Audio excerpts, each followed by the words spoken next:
In this Knife Talk video, I'm going to be talking about the 2018 Allegheny Mountain Knife Collectors Association Club Knife, and it's a Grade Eastern Cutlery Titty number 46 Whaler in ALVS Abalone, which I'll talk a little bit more about later.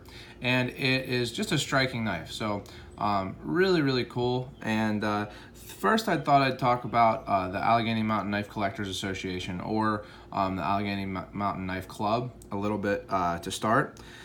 So this is a knife club, and it's a true club. It had they do, or I guess we do a business meeting every time we meet. So with old business, new business, all that kind of stuff, and that's something that I definitely haven't been a part of since high school or maybe even middle school. The clubs that I did run a club in college. We didn't really do that kind of thing. Just wasn't something that was necessary. So it's interesting to be a part of a club like that, a kind of a classic or traditional club, which makes sense being that it is, based on traditional knives. So I think that that's part of the reason why they stick to doing that, and it also is a good way to run a club. But I heard about the Allegheny Mountain Knife Club a few years ago, actually, at the Grade Eastern Cutlery Rendezvous. So the Allegheny Mountain Knife Club is, or donated a cornhole game to GEC. They have it at every rendezvous, so I saw it a couple times. I saw it in 2014 and then 2015, and I don't really think I registered that it was probably relatively nearby to me when I first saw that cornhole set. But I did become aware of it. And then at some point I looked it up, and there's very little information online. You can find some old newsletters, and the website's not I don't know. I think that they do a good job. It's not their full-time job or anything like that, but it's not the most streamlined, I guess I'll say, website. But that's honestly, I think, to be expected. And I think I did email at some point too, because actually one of the things that kind of deterred me is I got a whole bunch of spam emails from one of their email addresses, I think. Maybe there was some kind of hack or something, but I remember I was getting emails from AMKCA or something, some email address that sounded to be associated with it, about totally random non-knife related things. So I didn't go for a while, and then this past year, at the beginning of the year, there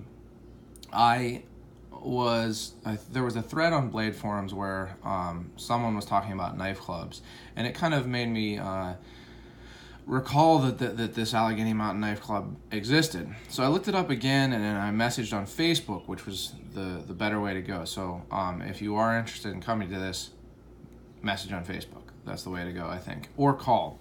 And talk to Linda, and who is very nice. She's the treasurer of the club, and got more information. I actually ended up calling the Shaner Sportsman Club. So it's at the Shaner Sportsman's Club. I'd been there before, funnily enough, when I first went to a meeting for an archery shoot that my brother was in, and that we had a table for a product that we were trying to bring to market at the time. So got all the information. And again, if you are around the Pittsburgh or Irwin especially area, I think it's a little bit southeast of Pittsburgh, or into knives, I suggest checking it out. Either message on Facebook, or even better, call the Shaner Sportsman's Club. Their number is on Google, all that stuff, Facebook, I think. Now, with that said, again, if you're interested in checking out the club, don't use the address that is on Google. It actually takes you into, I think, Shaner, the town, or somewhere right around there, not the actual Sportsman's Club. I had to drop a pin in Google Maps just, so that I could use it to get there. At this point, I could get there without it and everything, but kind of funny that Google doesn't take you to the right place. So anyway, that's a little bit of information how I got into the Allegheny Mountain Knife Club or Collectors Association, and everyone was really welcoming. I think that, to be honest and to be frank, I think that they were a little bit surprised to see someone of my age, definitely a little bit, younger than I think not only the people there, but most people who are into traditional knives. And they were very welcoming.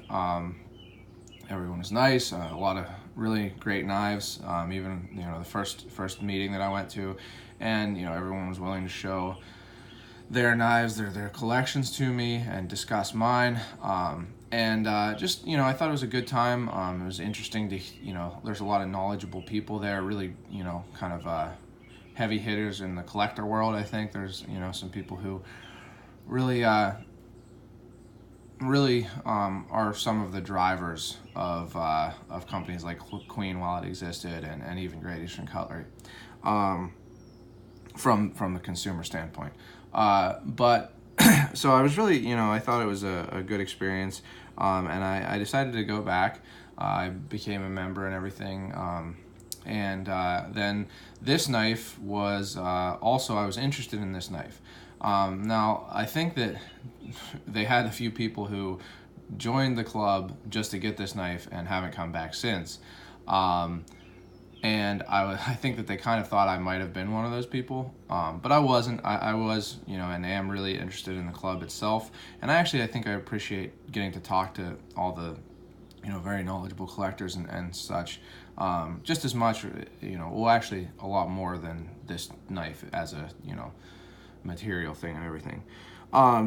So really cool experience, and everyone's been really nice. I've gone to maybe 6 meetings now or something like that.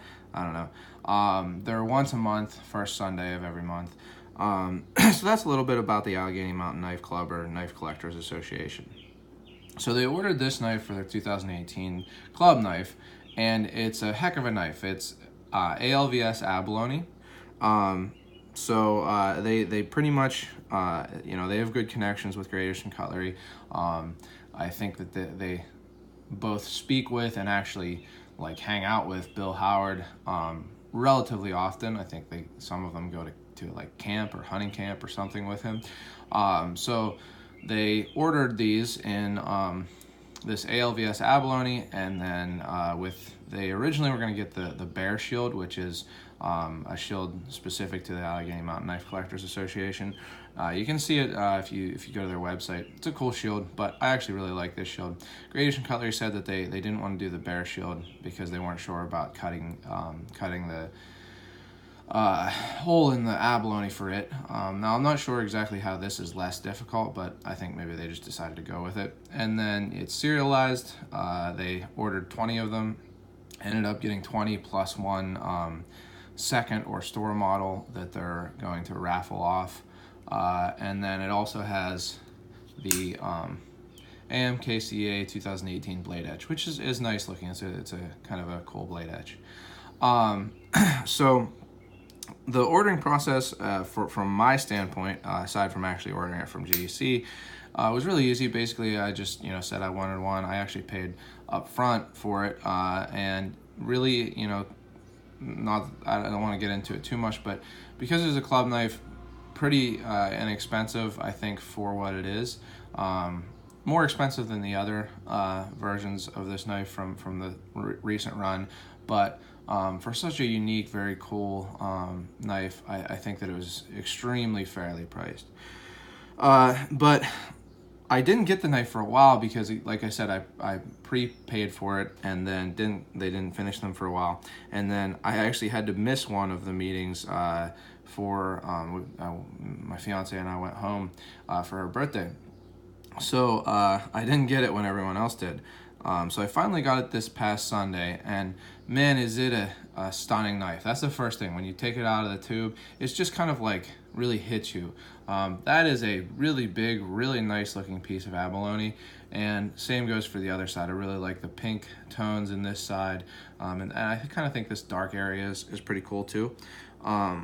So just huge, incredible, striking slabs of abalone that have great chatoyance and such a kind of a luster finish to them. Just looks really great. I love the look of it. It looks different in all kinds of different light.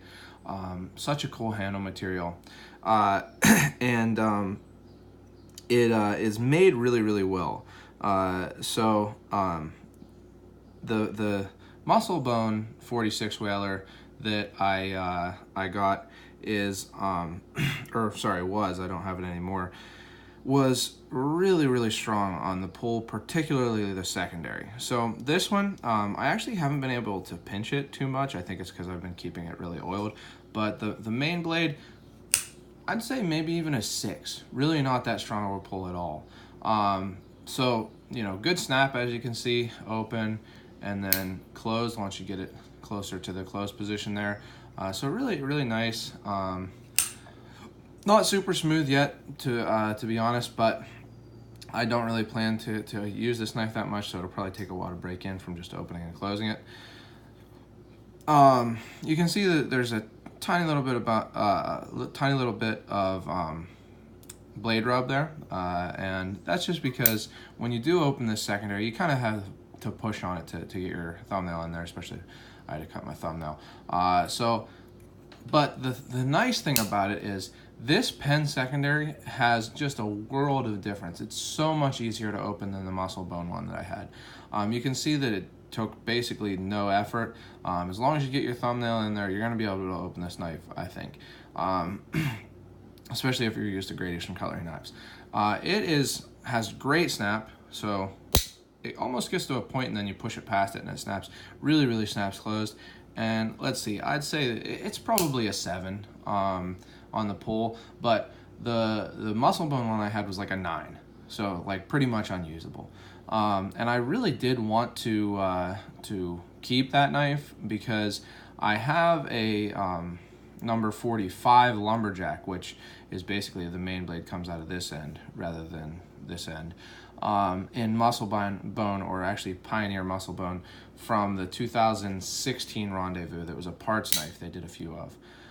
Or actually, I'm not sure it was a parts knife. It might have just been a special that they did specifically for the Rendezvous. But I really wanted to have a whaler, which is the inverse of the 45 lumberjack, to be a user with the same handle material, the muscle bone.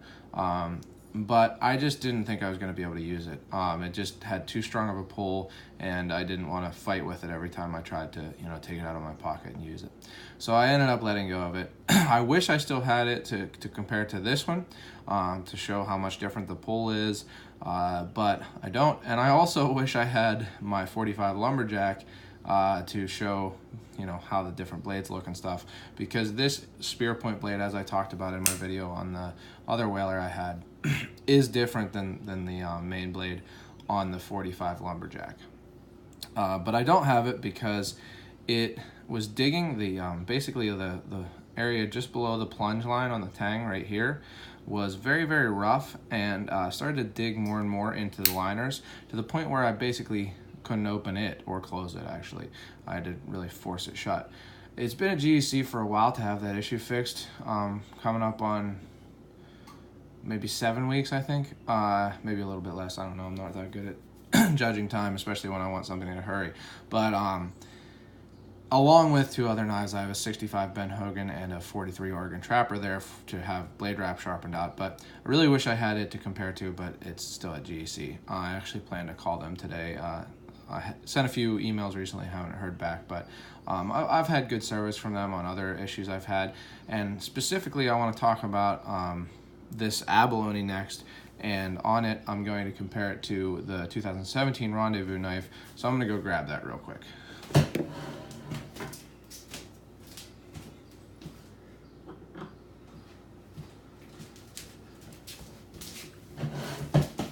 So, this abalone, and both of these are ALVS abalone, which means acrylic layered veneer sheet abalone.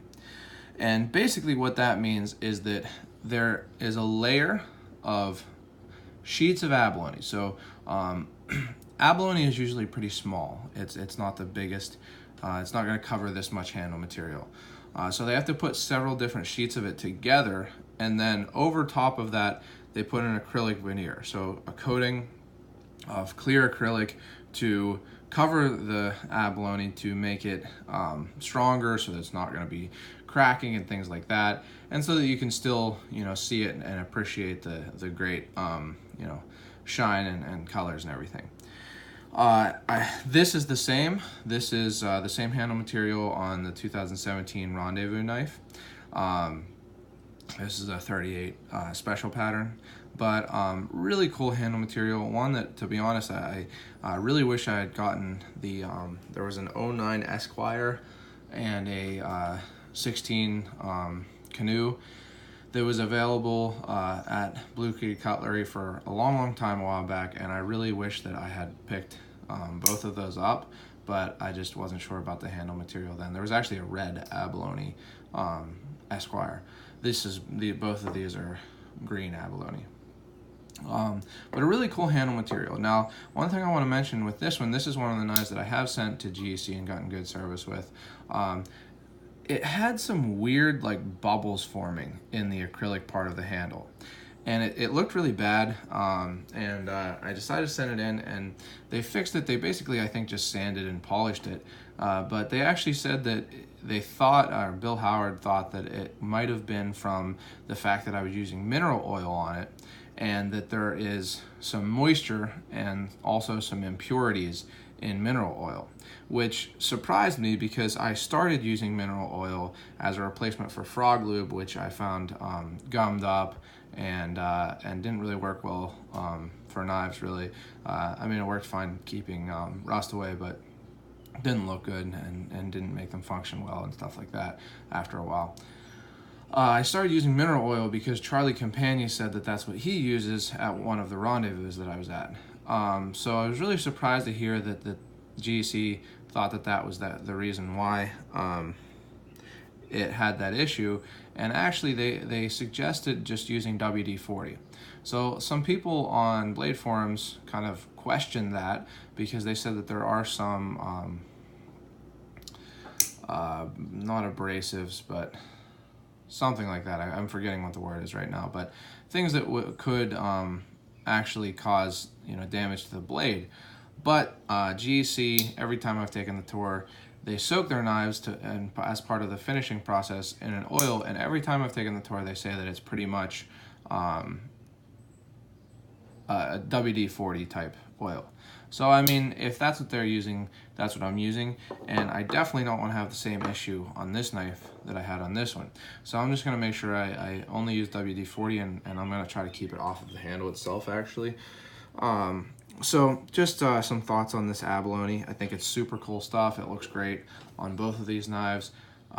If you can get an abalone Great Eastern Cutlery knife, they do it well. It's going to be a heck of a good looking knife.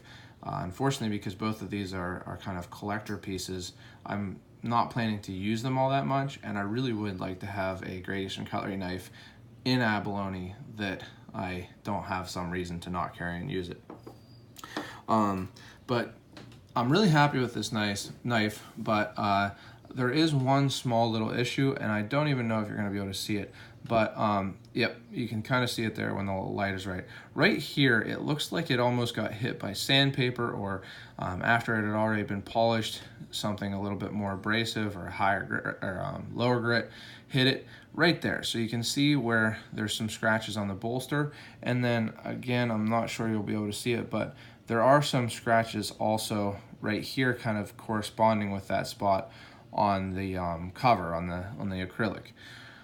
It doesn't look terrible. If you're not looking for it, you won't see it. I actually didn't see it until I got this knife home and was really, kind of like looking at it up close and inspecting it and stuff. And so it's not a big deal, but I do think that I'll ask if someone can kind of buff that out when I am at the rendezvous here in about a month in August. So that's the only issue with the knife. Now, one thing I don't think I talked about here is that this is number 10 of 20. So they were serialized, the 20 knives they made. XX was the starter, and then it went 1 through 19.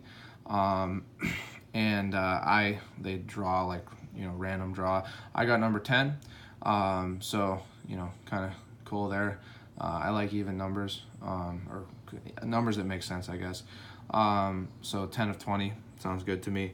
But yeah, so that's everything on this knife. I'm really happy with it. I'm really happy to have gotten it.